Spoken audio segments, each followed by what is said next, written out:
Hello, I'm Mark Willows from Clocks4Classics, and today I'm going to use one of our UniTacho repair kits to repair this VDO tachometer from a Porsche 924.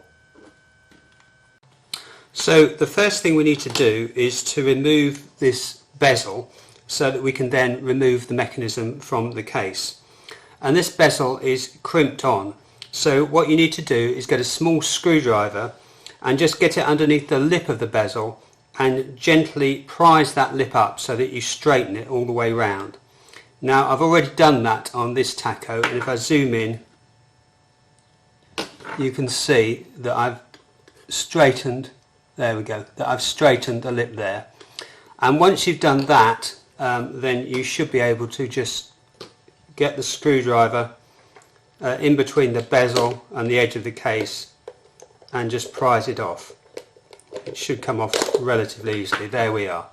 So then I can just lift the bezel free, the glass lifts off, and there's also this ring here that we can lift off. So once you've done that, then there are 4 screws on the back of the case, these ones here, and we'll undo those and then we'll be able to slide the mechanism from the case. So that's the 4 screws removed from the back of the case. So now we can just lift the case off the mechanism, and there is a brown wire, an earth wire, which is connected to the metalwork of the case with this spade terminal here. So we just need to pull that off. You might find that you need to get a screwdriver underneath it to prise it off. There, it's free. So you can see the mechanism here, and as you can see the original circuit board is located just behind the dial, and we need to gain access to the connections from that circuit board. So we need to remove the dial, and in order to do that we need to remove the needle.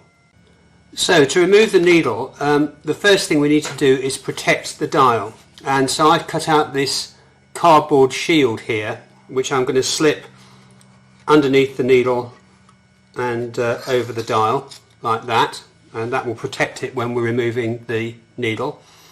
And I'm going to use these 2 teaspoons as levers. I find they're the best thing. But before I do that, I'm also going to put a blob of blue tack on top of the needle, and the reason I'm doing that is that when you were removing these, they can fly off quite suddenly, and by putting a little bit of weight on it with the blue tack, that stops it flying away and prevents us losing it. So I've done that. I'm just going to get the teaspoons right underneath there and just gently lever up, and there we are. There's the needle removed. So I can remove the shield, and now to remove the dial it's simply a matter of undoing the 2 securing screws. Obviously be careful not to slip, as that could scratch the dial. So that's 1 screw, that's the other. I can then lift off the dial, and now we've got access to the original circuit board. Okay, so now you can see the back of the original circuit board. I'll zoom in so you can see a little bit better. I'm going to remove these 2 plastic spacers from the back, and now if we look we can see the movement that moves the needle is this black piece here, and it connects to the circuit board with these 2 green wires. Now we're going to want to connect our UniTacho circuit board from the repair kit to the movement, so I'm going to desolder those 2 wires just there. Okay, so now you can see I've unsoldered those 2 wires from the movement, and with those 2 wires unsoldered I can just lift the circuit board off. It's connected by these pins here, but they just pull off. So just wiggle it slightly and the whole circuit board comes off. And now with the circuit board off, you can see the movement. And what I'm going to do now is just test this to check that it's working, and also to check which way round the wires go. So I'm just going to connect on a wire onto each of these 2 points here.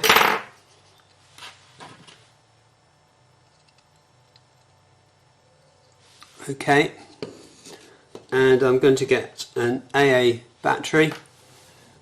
Let's get that in so you can see it. And I'm just going to connect that battery up to the 2 wires, and you can see the movement is moving. So that tells me that it's working, and it also confirms which is the positive and which is the negative terminal of that movement. You can see if I swap the battery round, we won't get any movement. So the correct way round is this way round, and this terminal here is the positive terminal. So I'm just going to mark that. I'll mark it on this side of the plastic as plus, and I'll know which terminal that is when we come to fit our UniTacho board. So now we're ready to start fitting our UniTacho board. So this is the UniTacho board. I'll just zoom in a little bit so you can see it a bit better, and you can see that it's got an orange and a white wire on this side of the board, and these are the wires that are going to connect to the tacho movement. And then over on the other side of the board, it's got 3 wires, a red, a black and a blue, and they're the wires that will connect to the vehicle wiring harness. The other thing just to mention is that if you look carefully, you can see, I'll zoom a bit further,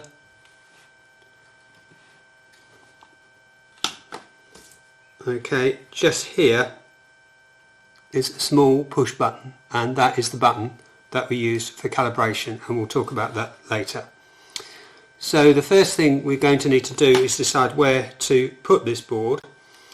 We need to put it somewhere where the button will still be accessible when we come to calibrate it, and so I've decided to fit mine just about there, and I'm going to fix it on with some hot melt glue, or you could also use a sticky pad, but I'm just going to do that now, so I'll stop the video for a second while I do that.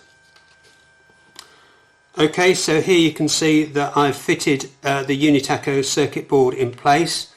I've fixed it in place with some hot melt glue.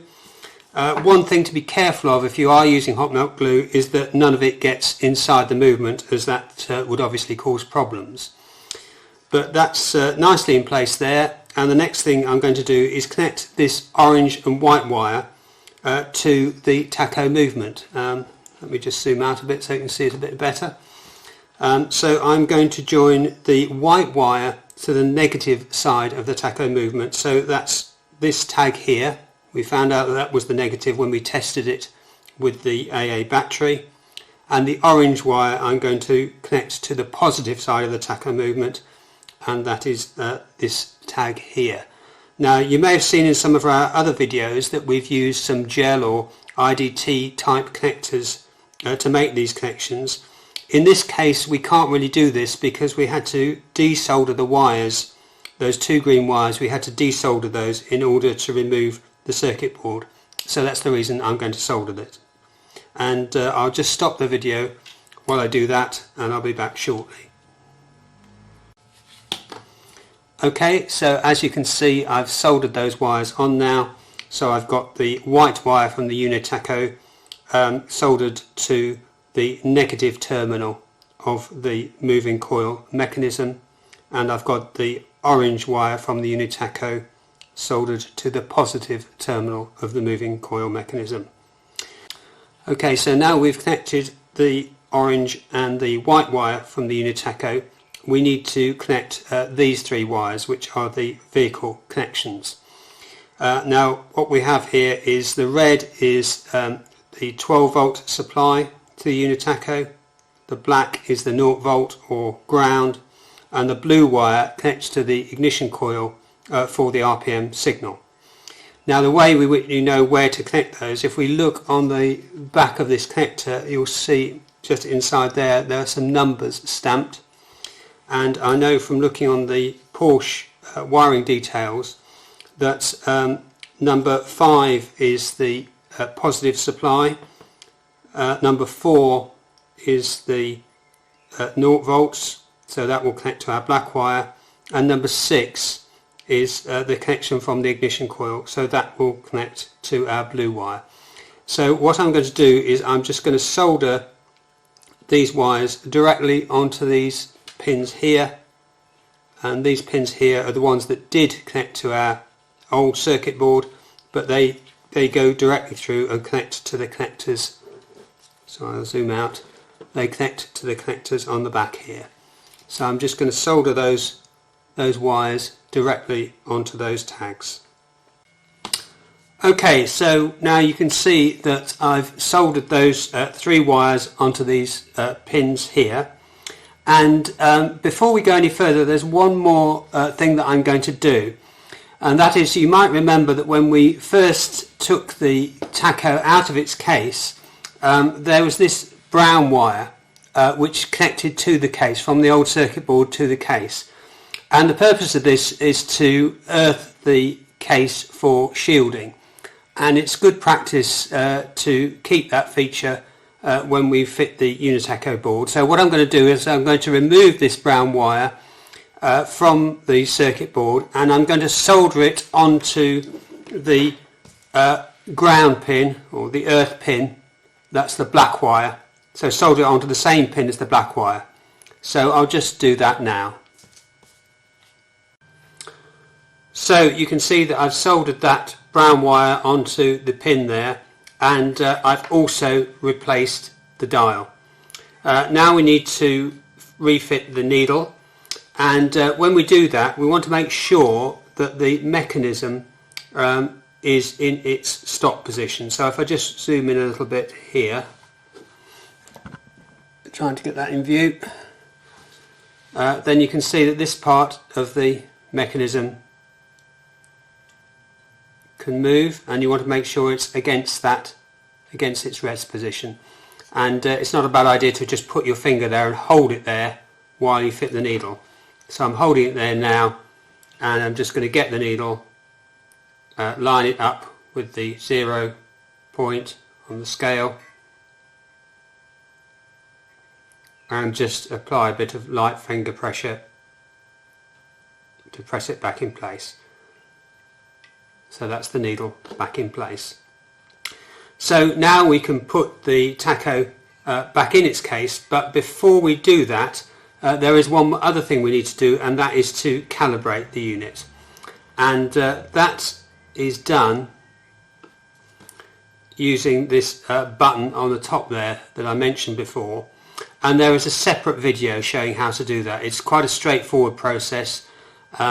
If you look at the video, you'll also find it in the written instructions, and that takes you through that in a step-by-step way.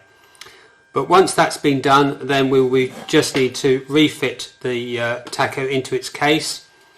So we will plug this brown wire back onto that tag, like that, and then it's just a matter of refitting the unit into this case and screwing it in. So as you can see, I've refitted the Tacho into its case, and I've refitted the 4 screws that we removed earlier. So now all that we have to do is replace this ring at the front there, replace the glass, and then refit the bezel. Now, as you probably remember, the bezel was crimped on and we had to prise it off.